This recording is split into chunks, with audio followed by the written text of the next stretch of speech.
Hello everyone, welcome to the knowledge race. This is the mock test number 2 in chemistry for your finance account assistant exam. ठीक है guys, तो आज की इस video में भी हम लोग जो है 15 क्वेश्चंस जो है वो डिस्कस करेंगे और ये प्योरली जो है आपका FFA का जो सिलेबस है उसके ऊपर बेस्ड है। ठीक है, और साथ ही मैं आपको एक और इन्फॉर्मेशन देना चाहूँगा कि कल से जो है हम लोग फिजिक्स उसके साथ साथ जो है हम लोग कंप्यूटर जीके और इंग्लिश के ऊपर भी जो है मॉक टेस्ट लाने वाले हैं, तो जुड़े रहिएगा हमारे साथ। तो और साथ ही जो है काफ़ी सारे इन्वायरमेंटल साइंस, केमिस्ट्री और बायोलॉजी के ऊपर ऑलरेडी जो है मॉक टेस्ट और MCQs के वीडियोस जो हैं वो अपलोडेड है, वो भी आप लोग देख सकते हो और वहाँ से हेल्प ले सकते हो। ठीक है, तो बिना टाइम गवाए स्टार्ट करते हैं हम लोग आज का जो हमारा फर्स्ट क्वेश्चन है। तो देखो फर्स्ट क्वेश्चन हमारा क्या है।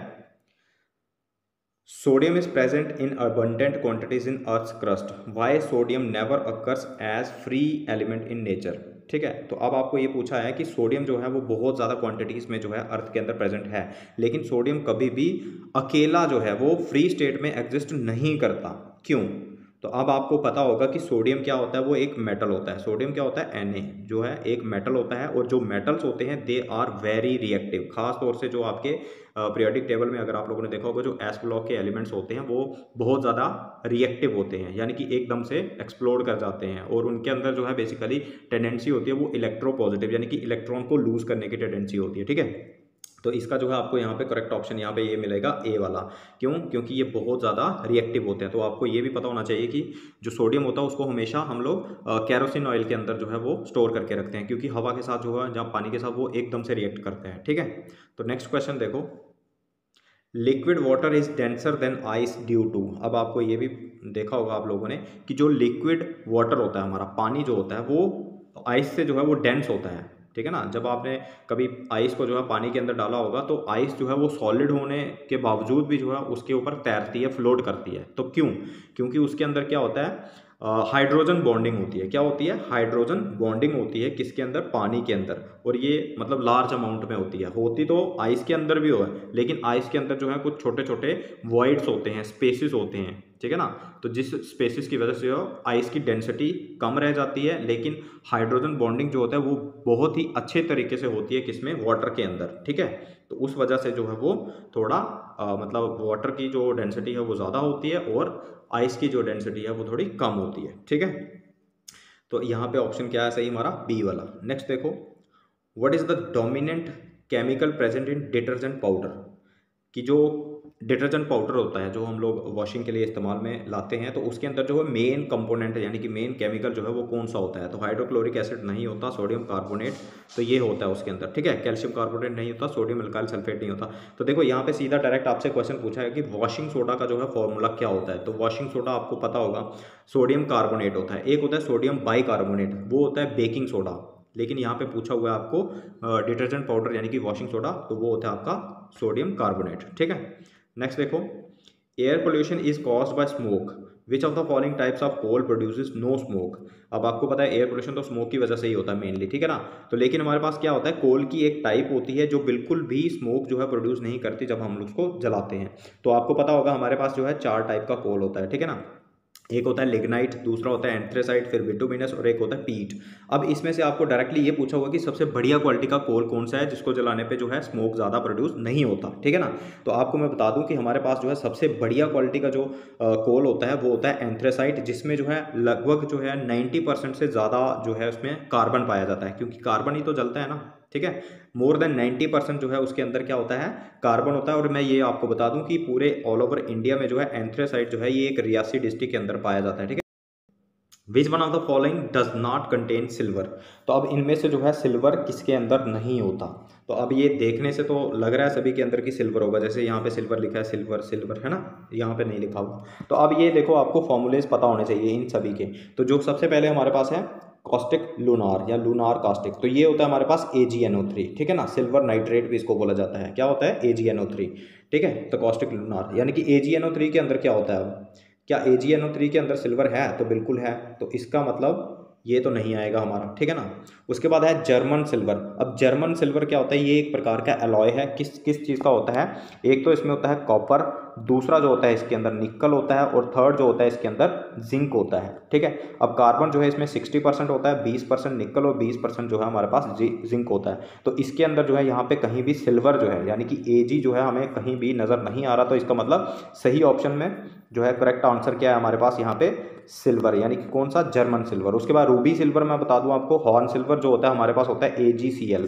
क्या होता है, AgCl। तो इसके अंदर भी देख लो क्या है, Ag है, यानी कि सिल्वर है इसके अंदर। रूबी सिल्वर जो होता है ये और होती है सिल्वर की, तो ये होती है Ag2S, ठीक है, और साथ में होता है Sb2S3। तो इस तरीके से जो है ये हमारे पास रूबी सिल्वर होता है। तो यहाँ पे करेक्ट ऑप्शन क्या है आपके पास, जर्मन सिल्वर, जो क्या है, एक एलॉय होता है किसका, निकल, जिंक और कॉपर का, ठीक है। नेक्स्ट देखो, which one of the following pair is not correctly matched. तो यहाँ पे जो है आपसे पूछा कि कौन सा पेयर जो है वो करेक्टली मैच नहीं कर रहा है, ठीक है, नहीं कर रहा है। ड्राई आइस क्या होती है, बिल्कुल सॉलिड कार्बन डाइऑक्साइड को ड्राई आइस कहा जाता है। सेविन क्या होता है, तो ये शायद आपको नहीं पता हो, लेकिन मैं आपको बता दूं कि ये एक इंसेक्टिसाइड होता है। सेविन जो है एक कार्ब एराइल करके जो है कंपाउंड होता है, जो एक इंसेक्टिसाइड की तरह काम करता है। उसके बाद है टेफ्लॉन। टेफ्लॉन क्या होता है, एक पॉलीमर है जिसके अंदर फ्लोरीन होता है, ठीक है, टेफ्लॉन आप लोगों ने नाम सुना होगा। उसके बाद फुलरीन है, ये एक ऐसा ऑर्गेनिक कंपाउंड है जिसके अंदर फ्लोरीन होती है, तो बिल्कुल गलत है। फुलरीन जो है वो एक एलोट्रोपिक फॉर्म है कार्बन की, ठीक है ना, इसको हम लोग डिनोट करते हैं CN के साथ। और आपने शायद सुना भी होगा C60 जो है एक फुलरीन होता है, जो एक पूरी बॉल की तरह स्ट्रक्चर होता है उसका, ठीक है। तो यहाँ पे करेक्ट ऑप्शन हमारे पास कौन सा आएगा कि जो नहीं मैच कर रहा है आपस में, फुलरीन। फुलरीन जो है वो एक फ्लोरीन वाला कंपाउंड नहीं है, ठीक है, तो ये कैसा है, कार्बन का इनऑर्गेनिक कंपाउंड है ये, ठीक है।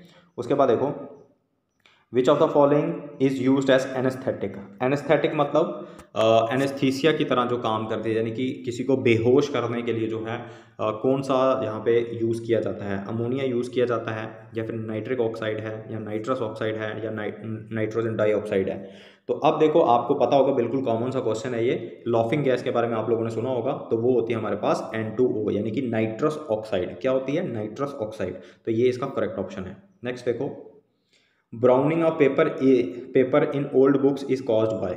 अब देखो, जो पुरानी किताबें होती है ना, उसके अंदर जो है पेपर जो है थोड़ा थोड़ा ब्राउन हो जाता है। बहुत बार अगर आपके पास भी कोई काफ़ी पुरानी बुक अगर कोई पढ़ी है, तो उसके अंदर आप लोग देख सकते हो, तो वो ब्राउनिंग हो जाती है, वाइट कलर का पेपर ब्राउन हो जाता है। क्यों, क्योंकि उसके अंदर मैं आपको बता दूं कि अब जो पेपर होता है ना हमारा, कहाँ से बनता है, पल्प होता है जो हमारे पेड़ों का।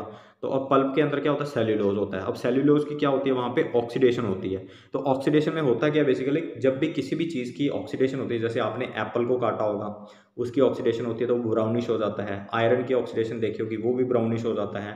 ऐसे ही बैंगन देखा होगा आपने, उसको भी काटते तो वो भी ब्राउनिश हो जाता है। पोटैटो हो जाते हैं, बहुत सारी चीज़ें होती हैं जो ब्राउन हो जाती हैं। तो वो बेसिकली क्या होता है कि उसके अंदर जो हमारे पास मेटल है बीच में, उसकी क्या होती है, ऑक्सीडेशन हो जाती है, ठीक है। तो ऐसे ही सेल्यूलोज की जब ऑक्सीडेशन होती है, तो उसकी वजह से उसका ब्राउन कलर हो जाता है, किसका, जो बुक्स होती हैं, ठीक है, उनके पेपर वगैरह का जो कलर ब्राउन हो जाता है। तो ये करेक्ट ऑप्शन है। नेक्स्ट देखो, on rusting in the iron. जब आयरन के अंदर रस्टिंग होती है, तो उसका क्या होता है, वेट इंक्रीज करता है, या वेट डिक्रीज करता है, या कोई भी चेंज नहीं होता, या फिर वेट जो है वो चेंज करता है, इट्स वेट चेंजेस, ठीक है। तो अब देखो, यहाँ पे पूछो कि आयरन की जब रस्टिंग हुई, तो अब सोचो कि उसमें बेसिकली होता क्या है। हमारे पास क्या होता है, Fe होता है, उसके साथ जो है O2 रिएक्ट करती है, ठीक है ना, अगर आपको याद हो। तो बनता क्या है वहाँ पे, Fe2O3, ठीक है। था ये, इसके बीच में ये ऐड किया और ये बना रस्टिंग के बाद। अब देखो, इसके अंदर जो है आयरन के अंदर ऑक्सीजन ऐड हो रहा है, तो जब ऐड होगी कोई चीज़, तो ऑब्वियसली उसका वेट बढ़ेगा ना, वेट कम थोड़ी होगा, जहाँ सेम तो नहीं रहने वाला, वेट बढ़ेगा उसका, क्योंकि आयरन का अपना वेट होगा और ऑक्सीजन का भी खुद का वेट होगा। तो उससे क्या होगा, ओवरऑल वेट जो है रस्टिंग के अंदर बढ़ेगा। तो इसका करेक्ट ऑप्शन आएगा A, ठीक। उसके बाद देखो, इन wind power which form of energy is converted into electrical energy. जो हमारी विंड पावर होती है, यानी कि विंड मिल होती है, उसके अंदर जो है कौन सी एनर्जी जो है कन्वर्ट होती है इलेक्ट्रिकल एनर्जी में। तो अब आपको पता है, हवा के अंदर जो है एनर्जी रहती है, ठीक है ना, विंड जो है उसके अंदर एनर्जी रहती है। अब वो कौन सी एनर्जी होती है, दो टाइप की एनर्जीज होती है हमारे पास मेनली, पोटेंशियल और काइनेटिक। पोटेंशियल एनर्जी होती है जब कोई बॉडी एक रेस्ट में पड़ी हुई है, उसके अंदर पोटेंशियल एनर्जी होती है, ठीक है। काइनेटिक एनर्जी क्या होती है, ड्यू टू मोशन, किसी चीज़ के मोशन की वजह से जो एनर्जी उसमें पैदा हो रही है, वो क्या होती है हमारे पास, काइनेटिक एनर्जी होती है। तो अब देखो, हवा जो है उसके अंदर क्या है, मूवमेंट हो रहा है मॉलिक्यूल्स का, तो उसके अंदर क्या है, काइनेटिक एनर्जी है। अब उसी काइनेटिक एनर्जी को जो है विंड मिल कन्वर्ट करती है इलेक्ट्रिकल एनर्जी में। तो यहाँ पे हमारे पास A जो है वो करेक्ट ऑप्शन है, ठीक है। उसके बाद देखो, उसके बाद है silverware turns black after a period of time due to formation of. अब सिल्वर आप लोगों ने देखा होगा, चांदी जो है वो काफ़ी समय बाद जो है किस टाइप का हो जाता है, ब्लैकिश कलर का हो जाता है, ठीक है ना, greenish black black black colour का उसके ऊपर कुछ लेयर्स जो है बनना स्टार्ट हो जाती है। तो वो किसकी वजह से होता है, अब देखो इसमें क्या है हमारे पास, सल्फाइड कोटिंग होती है जो सिल्वर के ऊपर जमना स्टार्ट हो जाती है। बेसिकली होता क्या है हमारे पास कि जो सिल्वर होता है ना, वो क्या करता है H2 गैस के साथ, H2S हाइड्रोजन सल्फाइड, उसके साथ रिएक्ट करना शुरू कर देता है। जैसे जैसे इसके साथ ये रिएक्ट करेगा तो हमारे पास क्या बनेगा, Ag2S बन जाएगा। क्या बन जाएगा, Ag2S बन जाएगा। तो उससे क्या होगा, ये जो है एक ब्लैक कलर का कंपाउंड होता है और प्लस बीच में से निकलती रहेगी हाइड्रोजन गैस। ठीक है, तो हुआ क्या, सिल्वर ने रिएक्ट किया हाइड्रोजन सल्फाइड के साथ तो बनाया Ag2S जो एक ब्लैक कलर का कंपाउंड होता है। ठीक है, तो यहाँ पे करेक्ट ऑप्शन आपका क्या है, बी है। तो अब देखो नेक्स्ट क्वेश्चन क्या है, combustion of candle is an, अब मतलब कंबस्शन ऑफ कैंडल जो है वो क्या होती है, क्या वो एक फोटोकेमिकल रिएक्शन है, फिजिकल चेंज है, एंडोथर्मिक रिएक्शन है या फिर एक्सोथर्मिक है। अब देखो कंबस्शन एक होती है बर्निंग और दूसरा आपने कंबस्शन पढ़ा होगा, ठीक है ना।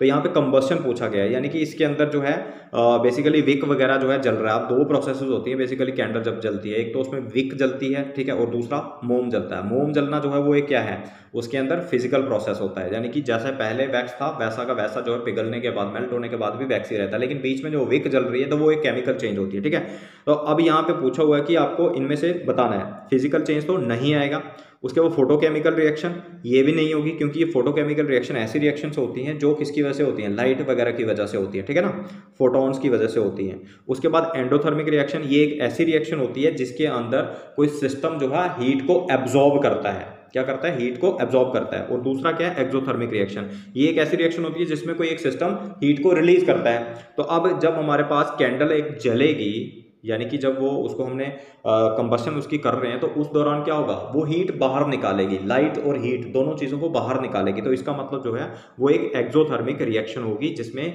हीट जो है वो इवॉल्व हो रही है, बाहर निकल रही है। ठीक है, तो ये था हमारा कंबशन वाला। उसके बाद देखो next question, water is a fire extinguisher as, पानी जो है वो एक फायर एक्सटिंग्विशर की तरह काम करता है। क्यों करता है, it cools the combustible substance in order to bring the temperature below its ignition point.